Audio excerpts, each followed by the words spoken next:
Nolf Clipper, hi friends, Darth Momo here to talk about Thrawn alliances. That's poor lighting. Anyway, it's actually, well, I shall warn you, spoilers are ahead. I enjoyed the book. Took me 3 days to read it, but I still enjoyed it. I thought it was really good. I didn't, I guess, enjoy it as much as I kind of thought it was. It felt a little unsatisfying, but not too much. I think that was kind of, again, building stuff up in my head. I kind of thought that it was going to end in a reveal of Snoke and kind of tie-in or a connection to him, based on the way they described the Grists, the how they lived in mobile command centers versus staying on a planet. They were kind of hunched-shouldered guys. So I kind of thought that it was going to end in a reveal to Snoke. But it didn't, and that's fine. It tied really nice into Rebel Season 4. That I really liked. I liked that Thrawn eventually figured out and kind of it ended the novel with him knowing that Anakin's Vader. That was pretty cool. I kind of thought it was more so we were going to figure out about the battle with Anakin and Thrawn through little flashbacks throughout the film that kind of hinted at it, and we'd kind of have to piece everything together. I didn't think half the novel was going to be about the Clone War battle, so that was pretty cool. Nor did I think that Padme and R2 were going to be so much involved, and that it was just simply Anakin and Thrawn and Padme. So that was pretty cool. I liked the tie-in and the reveal of the clone troopers.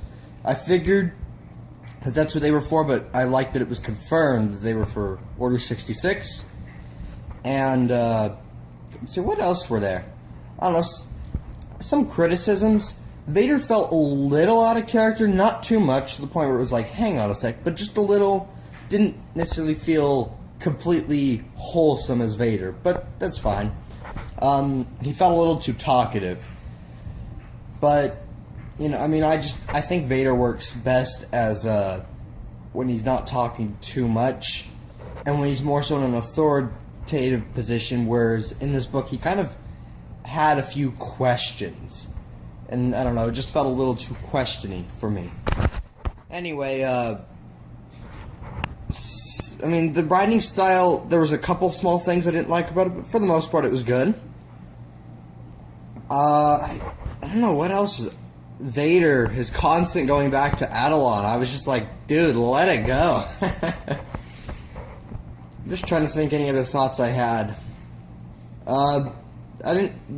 It kind of felt like the ending was a little rushed, and it just kind of cut off, which I guess was fine, but oh well. I like that the explanation was all given. I guess the question of Thrawn's loyalty is, his loyalty does lie with the Empire, or underneath he's still loyal to his people, but he's given his oath of loyalty to the Empire, and he will help them, and as soon as that's taken care of, he'll go help his people. So I think while his people are definitely still his a main priority, the Empire tops it just notch above. Of course, he will try and look, though, for the way he can settle them both, or help both. So, I don't know, that's kind of my thoughts on the Thrawn novel. Glad I got to read a good read. Rook kind of, his few moments in there was pretty cool. So, and I like how the connection it gave with the TIE Defender, why it got its improvements, because Vader suggested. So now we've got kind of Vader on board with the TIE Defender. We know he's got issues with the Death Star. We know Tarkin's on board with the TIE Defender due to Rebels Season 4. We also know from Rogue One that he's not on board with too much with the Death Star either until he sees it work. So I'm kind of interested, or if Price hadn't killed Kanan and blown up the factory, if the TIE Defender would have gotten the go-ahead from the Emperor with both Tarkin and Vader on board with it. Anyway, that's all I really got. Oh, the Clone Wars, I've got to say, the Clone Wars story, it felt like it came straight out of the show, and I also kind of wonder if that was kind of pulled from Dave Filoni's wild, big sketchbook of ideas, because he had previously thought of taking Thrawn in the Clone Wars. The Vader story, though, I mean, I guess it kind of felt like it came out of Rebels. It could have. But again, no rebels there really, so meh. I do think though that this was all a massive tie to Snoke. I think Snoke is in some connection to the Grisks.